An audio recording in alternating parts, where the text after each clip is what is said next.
Hey everyone, so in today's video I'm going to be making art out of a whole bunch of little tiny dots using these Sharpie pens predominantly.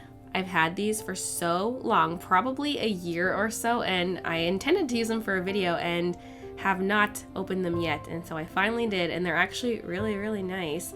And since they were somewhat limited colors, I thought I would also use other pens that I own, just Copic multi-liners, my white gel pen. I have these other jelly rolled gel pens in various colors, so I used a purple and a pink from that, just whatever I could get my hands on. I did a sketch digitally to plan it out, and then I printed that off and traced it lightly with pencil using my light box so that I would have some kind of base to go off of, because I didn't want to just jump straight into it with the pen and just wing it. Like, I wanted it to actually look nice, so I needed the pencil sketch underneath. I really wanted to do some kind of dress so I could do a gradient of dots on the dress, and initially I thought of maybe a poofy dress, and I thought I would change it up since I feel like whenever I do a dress it's always a poofy dress. I figured why not do one that's more form-fitting and then splays out a little bit at the bottom. It has kind of a red carpet look to it. And this wasn't explicitly Frozen inspired, but maybe at least subconsciously, because there are those diamonds in the background, and in the initial sketch they were all diamonds, and I changed some to circles because it looked like the Frozen 2 trailer. It was just like, is this Frozen? Initially what I had in my mind are those decorations. We were trying to figure out the name for them in my live stream. They're not like wind chimes, because they don't make a chime, but they are meant to hang in the wind, and they have layers, and the layers spin. You know what I'm talking about? You can even get cheap birthday / New Year's decorations that look like that. That's what I had in mind, but I figured it might be a little too complicated trying to draw like the twisty bits from different angles, and so I did it more flat. It's more like a beaded curtain now. That was also mentioned in the stream, and I'm like, oh my god, I had beaded curtains as a kid, and it's just bringing back all the memories of my beaded curtains. But yes, this still does have a Frozen vibe to it, but that was not my intention, especially with the colors, because I use blues and purples. I'm like, Frozen. I also initially drew something that was very swoopy, very dynamic, and I ended up not liking that at all, and I drew this, which is very straight on, very symmetrical, and I just really liked the look. I don't know, I just had to go with it. I think the stillness goes well with the elegant feeling of it. I don't know. My brain was like, force it to be dynamic and swoopy, and then I'm just like, no. The face is probably the weirdest place on the drawing because it is made of speckles. I mean, like, it's all made of speckles, but for example, for clothing, it just looks like it's glittery or something, but when it's the face, it's a bit odd, especially because they're small facial features, so you notice the dots more. It's still a pretty cool look though. Oh, I don't think I've mentioned this yet. I'm looking at my notes here. I wrote pointillism / stippling. They're kind of the same thing. It's basically an art technique where you just make a whole bunch of small dots. So that's the official name of the technique I'm using.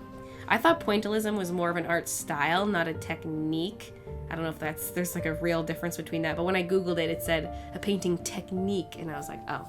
I thought like stippling was the technique and pointillism was the name of the style, but I don't know. They're both described as being drawing techniques or painting techniques. Technique. Speaking of SpongeBob, I am officially in a SpongeBob Zine. It's called SpongeBob Zine Pants, and I'm really excited to be a part of it. It's all raising money for ALS. It's not anything to profit us artists. It's all for charity.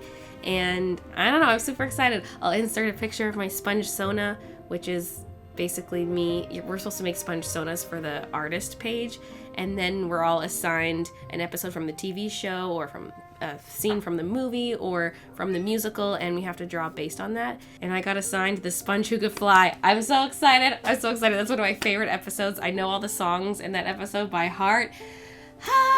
I can't wait. And I'm going to make mine an oil painting, so I'm going to be starting on that very shortly, and you'll see it in a future video, and I'm very excited. If you want to follow updates on the zine, you can follow them on Twitter at ZinePants. And yeah, because a lot of people are posting their sponge sonas, and I'm already getting so hyped. It's gonna be so cool. What else is new in my life? Well, I spent like a week doing online store stuff because I launched a whole bunch of enamel pins. I had made an order of 700 and probably like around 600 went up for sale. I sold some at Fan Expo and I set aside a few for the Calgary Expo, plus you just need spares in case something goes wrong with an order. So I'd say about like 600 were sold. And so I got my label printer and set that all up and used that for the first time and packaged all the orders, and I got it done fairly quickly. It took 3 days kind of, but those weren't full days, and the first day was mostly prep, and then there were kind of some technical difficulties day 2, so I could easily have done that within 2 days. And yeah, I don't know, that was just a really cool, fun experience. It was the least hassle I've ever had packaging orders. I'm like, yes, that was so easy. I'm so excited. And I just want to thank you guys again for ordering the pins. They sold out really fast, so I do have some more coming because I had 3 designs and one of them sold out in about 35 minutes. The other one sold out maybe 5 to 10 minutes after that. The third design never did sell out because that was the candy cane bun, and I have sold those previously, and so they weren't as popular. Plus it's like a holiday pin and it's nowhere near winter / Christmas, so I knew it wouldn't be that popular, but I still have leftovers that I can sell next time. And this way I don't have to order more candy cane buns because, oh, today I officially ordered more enamel pins, and I ordered 1,700 pins this time. So it's gonna be a lot. I reordered Kiki and Midna, reordered Thick Dino, and then I have 3 new designs. One is a flower bun, which is meant to be sort of the spring themed one because the candy cane one was winter themed. So I thought, oh, the flower one can be the spring themed pin. Then there is also a mermaid bun because why not? Mermaids are cute. And then I did a little ducky pin from the song I sing that's like, I'm a little ducky swimming in the water. I'm a little ducky swimming in the water. I am very tiny, far, far in the distance. I'm a little ducky swimming in the water. That's really hard to do right now because I can't do high-pitched sounds very well. I'm still getting over my cold, but yes, that's a little ducky song, and so I made a pin based off of that song. The plan is to have an ongoing bun series and then have other different designs also in there. Okay, let's go back to talking about the art for a moment. The dress, oh my god. That was the most time-consuming part of this whole thing because it's very solid. I knew I wanted it to be quite dark, so I knew there would be lots of the dark blue pen, but also the black pen, and there's a little bit of light blue in there as well. And I wanted gradient where it's dark at the bottom and then gets lighter in the middle and is dark at the top of the bodice as well.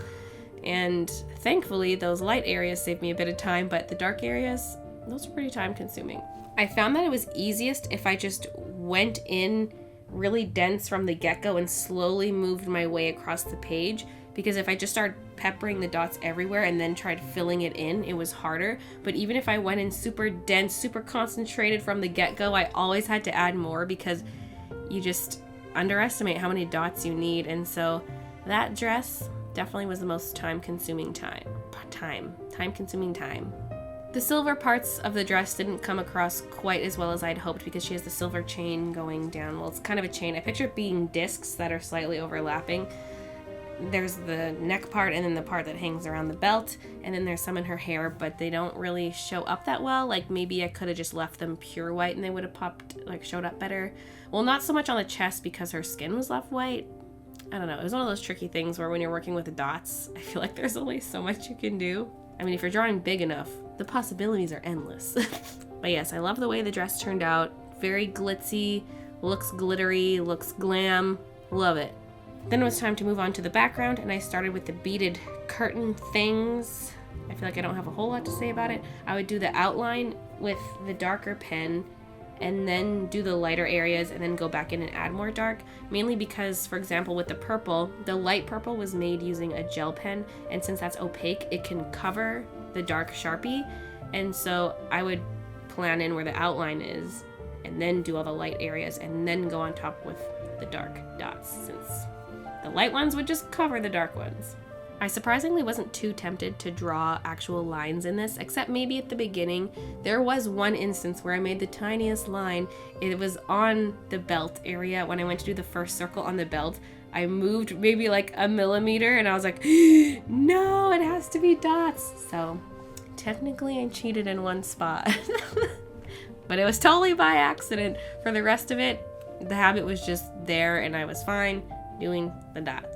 Now, the dress may have been time consuming, but I was very concerned about the background, not just because of the circles and diamonds, but because of the light blue I wanted to add in the background. I just didn't want to leave this too plain, because when I do art challenges, sometimes I go all out, other times I do something more simple. Like think of the garbage video I just did where I went out, found stuff on the ground to make into a piece of art. Like that, I couldn't really think of anything cool, so then I was like, oh, I'll draw the bunnies, and I felt like drawing bunnies, but I always feel guilty when I do that kind of thing, because I feel like it's almost too simple and almost like a cop-out when it comes to challenges.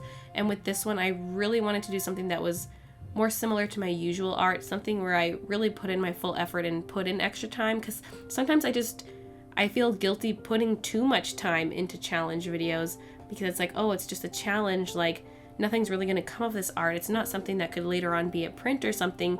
I don't want to put too much time into it, but I don't know, I just really wanted to for this one. I was like, I don't know, I just wanted a challenge where I really, really tried to make something nice. It makes it sound like I normally don't try, but like I said, I guess sometimes I don't know, I don't have a cool idea, or I just feel like I don't want to sink too much time into it. I don't know. I just think, oh, it's just a challenge. I'm not going to do something nice. And it's like, well, why wouldn't you? Like, it's an art channel. Like, I don't know. So anyway, I felt like I was going pretty big with this. If this was just colored normally, this would be fairly simple art.